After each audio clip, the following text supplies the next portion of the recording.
ka fatu do min duuɗa fatago komi yewtata fi mum andi fi on ɗum wano Mariam c'est quelqu'un que ko respect jano woni hakkude amin e makko e teddugal tu comprends donc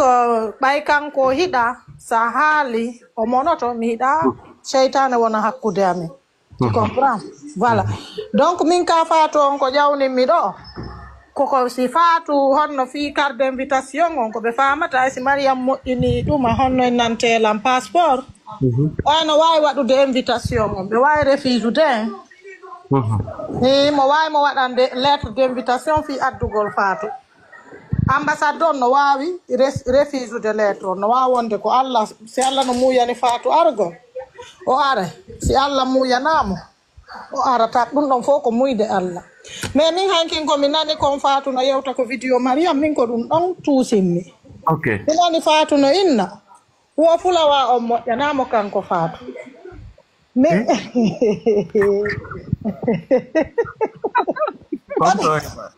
fata ko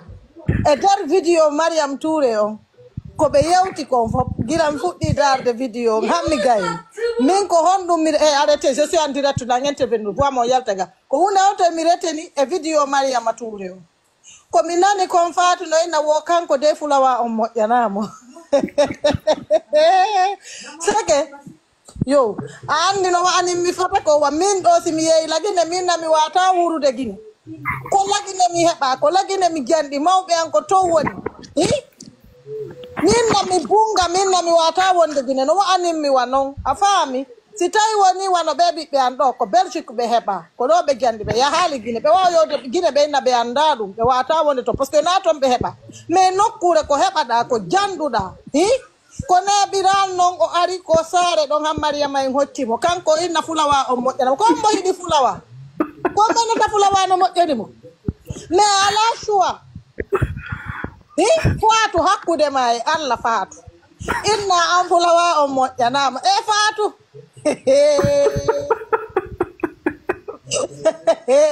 hey kono min mi haalino min ni fatu hiɗa fulawa on kono si tawi Allah ko ɗum ɗon muyamma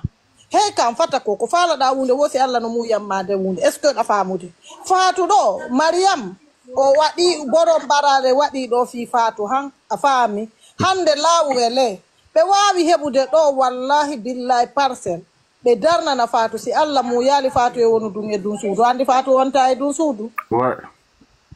min mi sikki tun ko ɓe duwa waɗugol yo ɓe ñawndu fatu o fatu e la un probléme a andi kadi himɓe fulawa kadi no metti gerdude mum dumini le voli musma layde fatu e modi mum no compliqué min miɗo sutiɓe goy par ce que a yiɗa Mariam no arrêté mi ɗo direct Ousmane ande aɓa joni donc min ay mi yi Mariama no joɗɗini fatu no intervenude fatu haalaji ko fatu haalta ko no wonno ande ko neɗɗo fulawa donc si tawi goɗɗo e ɓama e ayde janɗi e ayde no metti gerdude Mariam ɗa rondi dongal gallon dongal gal ɗumaniɗa ɗum yaltoyta a faami hiɗa faalago ɗum aɗa katade mais yaltoyta fatu omo min momoni yiide fatu no beson ni koko naɓuno ɗon ɗon tanti ko honno ɓe yummiraɓe ɓe darnanno inete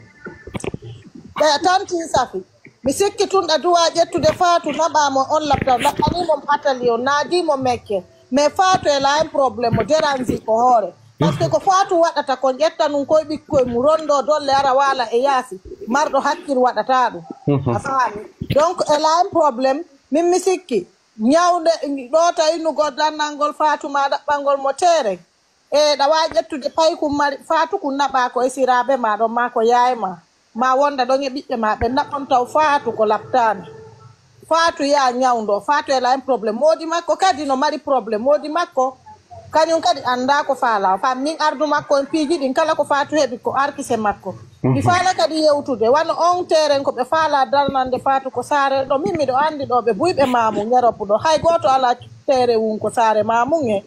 hay goto e maɓɓe darna min hande lawu je suis la min mi darnani e hande komi faala ɗo ko ɓuri faalade ko darnalngolore est ce que ɗa famude donc ça va pas être facile par ce que a andi woɓɓe no woodi moyen ji ɗin no ɓurda fata ko ɗi kolli joyi ɗo fotata a faami no wawonde an fata ko a darni hande komin kono min on do mi wata wallude goddo darna mi darna nal taw hore ko tuma mi darna ni hore awo simi walla goddo darna a faami simi yi non hande nawnudo a faami le cas y a des cas qui sont urgents plus que faatu hande wobbe no nawni ko laptane be ala ko be nyawdo wobbe no nawni wali wobbe ala hay ko nyama no mari pikko ya faami no mari nawnu be wali be ben do min nay ko kam min hande simi tuma Mariam projet ji makko ni nawnu do mami ya odo vraiment mo sonji mo nécessité hada na di shishi ji di faatu woni wadde parce que faatu ko shishi wondi o sonjay woni oya a faami ma dum fempu gurir magil ko gil hejata don si Allah wadima tampudo a faami duman no honnay nantelan wakkilo han Allah ittamal parce que he be hettibe fo fata ko wari be ala en wallahi e pay ko no iwa ko fulawa fata ko mi do manditi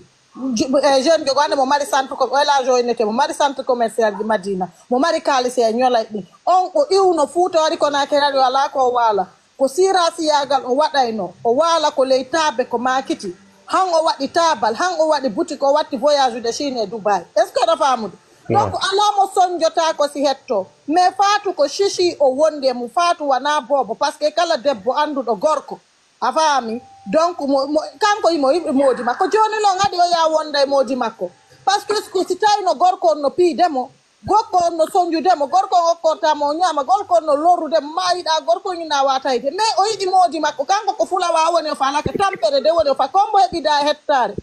hay si ta hebida ma hetta haray mawbe ma sonjinoke a faami donc si faatu no yidi modi mun joni o be darna no mo suudu paani ko modi makko woni ton be wona ton be wallito mo ton parce que déjà mo mari moto wondu dogude est ce que da faamude mais si gi faatu din vraiment c'est trop faatu en fo ngi da tampere en fo ngi da fulawa kono si Allah muyire ni mano mabe ya janjanto ko fulawa mabbe be darna na moto be bay ton tere mais mamun don mamun ko sare ko Mariam e woni don on faami wallahi tere no sappi hebugol do wobbe no jodi Europe do ara be gollude be ala tere mamun do hara mi do wadde mitta ngon hebbi ben ka den